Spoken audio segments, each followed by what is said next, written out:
They thought I'd just stay quiet. They thought I'd be too embarrassed to fight back. But when I saw that post, my stomach turned cold. There was my smiling photo, stolen off my account, plastered under a fake caption.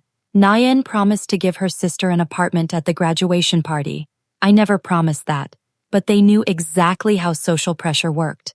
By the time the guests saw it, by the time the whispers spread, I'd be trapped, forced to smile, nod, and hand over years of savings as if it was my idea.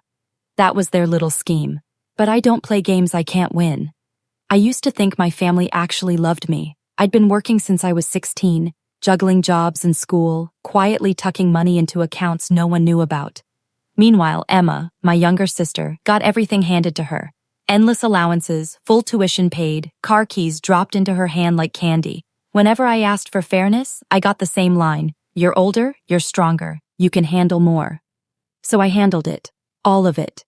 And they got used to expecting it from me. Still, I held on, desperate for scraps of approval.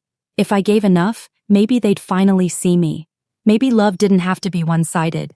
But when I saw that caption, the truth hit me hard. I wasn't family, I was an ATM, and it wasn't just the post. The night before, I overheard them in the kitchen, my parents laughing while Emma whined like a spoiled child. "She has plenty of money, she can buy me at least one place."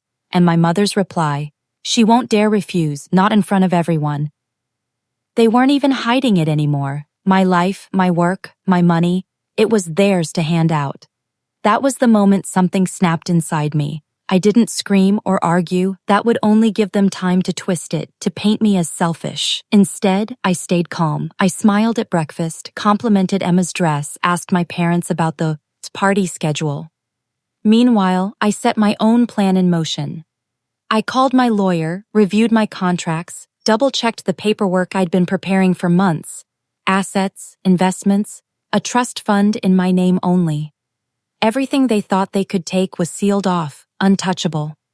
All that was left was the right moment. And I knew exactly when to strike. The party glittered with lights and champagne, cameras flashing everywhere. Emma soaked it all in, hair curled, lips glossy, waiting for her big prize like some princess. I moved through the crowd calm, steady, every step rehearsed. When my father tapped his glass, signaling, "A toast from our dear NAEN," every head turned. Phones lifted. Emma's smirk spread wide. She thought the show was about to start. I raised my glass, watching my reflection shimmer in the champagne's gold. "First," I began, my voice cutting through the noise, "congratulations, Emma." Cheers erupted. She beamed. Then, I let silence hang. My parents' faces tightened. "But before I go on," I said slowly, pulling out my phone. The screen lit up with the post.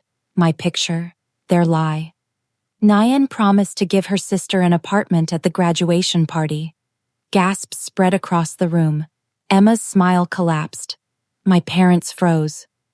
"I never promised this," I said, every word sharp and clear.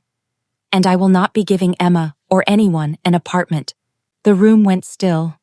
Then came the whispers, hissing through the air like snakes. Emma's face burned red, her voice cracked. You can't do this. Everyone knows." "They know," I cut in, locking eyes with her. "They know you tried to corner me. They know our parents lied to force my hand. They know my years of work were just another thing you thought you deserved." My mother reached out, stammering, "NAEN, lower your voice. This is exactly the place," I snapped, my voice calm but sharp as glass.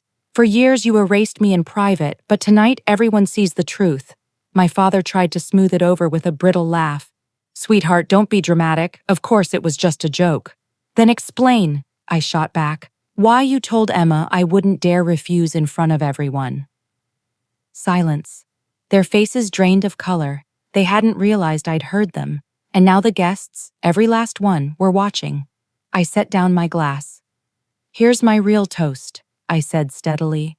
"To independence, to breaking free from cages dressed up as family, to finally choosing myself." I raised my glass high. Not a single hand moved to join me, and then I drank alone, but not weak. Never weak again. I walked out before anyone could stop me, leaving them behind in their own humiliation, mouths hanging open, whispers circling like vultures. That night, I didn't lose a family. I shed parasites. They thought they could strip me bare in public, that shame would silence me, but shame only works if you carry it. I left mine in that room, with them, and I walked away with something much better.